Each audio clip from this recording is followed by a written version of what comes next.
سائل کہتا ہے ہمارے بہت سارے ساتھی ٹی وی پہ ڈرامے اور فلمیں دیکھتے ہیں اور ان ڈراموں میں ان کی پوجا بہت شوق سے دیکھتے ہیں۔ اس طرح کا پروگرام دیکھنا کیسا ہے؟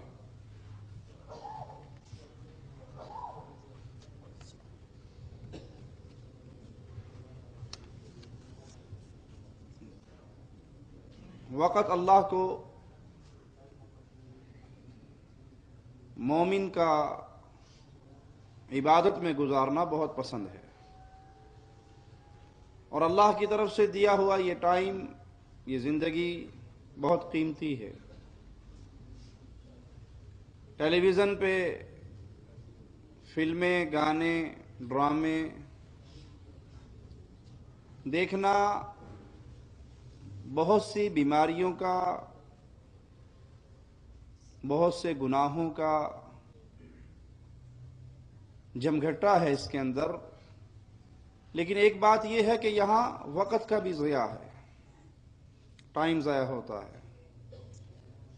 گانا اور ساز دل میں ایسے نفاق کو اگاتا ہے، پیدا کرتا ہے۔ اتنی جلدی انگوری بارش کے پانی سے نہیں پیدا ہوتی جتنی جلدی گانے سے دل میں نفاق پیدا ہوتا ہے۔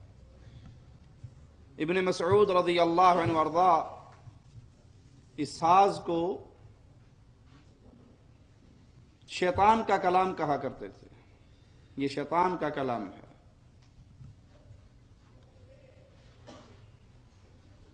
جو بھائی اپنا وقت اس بے حیائی کے پروگراموں میں دیکھتے ہوئے گزارتا ہے،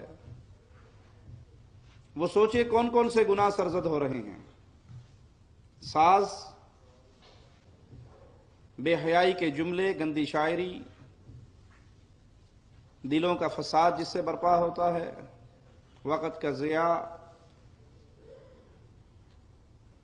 بے پردہ، بے دین، بدکار عورتیں، ان کی طرف نظر کا اٹھنا، حرام کام میں نظر کا استعمال ہونا، حرام کام میں کان کا استعمال ہونا، اور آنکھ، کان، زبان، ہاتھ، پاؤں، جسم کا ایک ایک انگ ہمارے پاس اللہ کی امانت ہے جس کا انسان نے جواب دینا ہے۔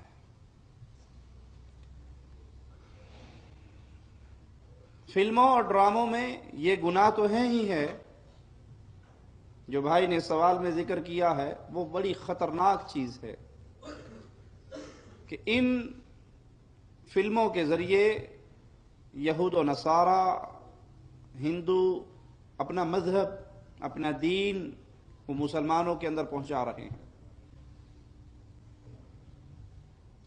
مندر میں بت کے سامنے سجدہ ریز، اور جو سجدہ کرتا ہے اس کا کام بھی بت فوراً کر دیتا ہے، یہی کچھ فلموں میں دکھاتے ہیں۔ تو ان پوجا کے اعمال کو دیکھ کر ان پہ راضی رہنا، دل سے برا نہ جاننا، کم از کم آخری ایمان کی کڑی دل سے برا جاننا، سب سے پہلے اسے ہاتھ سے بند کر دیں۔ اگر آپ کے گھر میں ہیں تو کیبل، ڈش انٹینے کی لعنت کو نکال کے باہر پھینک دیں۔ ڈش انٹینا اور کیبل کی مصیبت کو گھر سے نکالتے ہوئے اگر ماں ناراض ہوتی ہے، باپ ناراض ہوتا ہے، بیوی ناراض ہوتی ہے، بچے ناراض ہوتے ہیں، بھائی ناراض ہوتا ہے، خانوادہ ناراض ہوتا ہے، تو اس میں کوئی گناہ نہیں ہے، کیونکہ ان کی رضامندی اللہ کی ناراضگی ہے، اور اللہ کی رضامندی سے اگر وہ ناراض ہوتے ہیں تو ہوتے رہیں، آپ کو گناہ نہیں ہے۔ اگر آپ گھر کے سربراہ ہیں، گھر کے ذمہ دار ہیں، آپ کے پیسے سے گھر کا خرچہ چل رہا ہے، تو آپ سختی سے اپنے ہاتھ سے اس گناہ کے کام کرو گے۔ اگر آپ چھوٹے ہیں، آپ کا کنٹرول نہیں ہے، تو کم از کم اپنی زبان سے برملا اس کا رد کریں، اس کو برا جانیں۔ اتنی بھی ہمت نہیں تو اس مجلس کی رونق نہ بنے۔ اور جنہوں نے کفار کی عبادت کے طریقوں کو دیکھا اور پھر اسی پر راضی رہے، اس کا رد نہیں کیا، نہ تو ہاتھ سے، نہ زبان سے، نہ دل سے، اور دل سے رد کرنے کا معنی یہ ہے کہ آپ اس مجلس کو چھوڑ دیں، تو پھر کہیں یہ نحوست نہ پڑ جائے کہ انسان بھی انہی میں شامل ہو جائے۔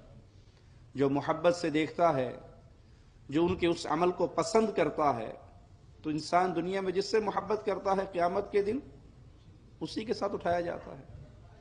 یہی وجہ ہے ان فلموں کی نحوست مسلمانوں پہ جہاں پڑی، اس میں ایک بہت بڑی چیز مسلمان اور کافر کے درمیان جو تمیز تھی وہ فلموں نے ختم کر دی۔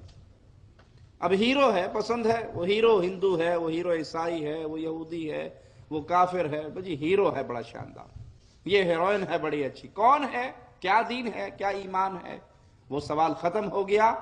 کھیلوں کی دنیا نے، فلموں کی دنیا نے اس تمیز کو مٹا ڈالا۔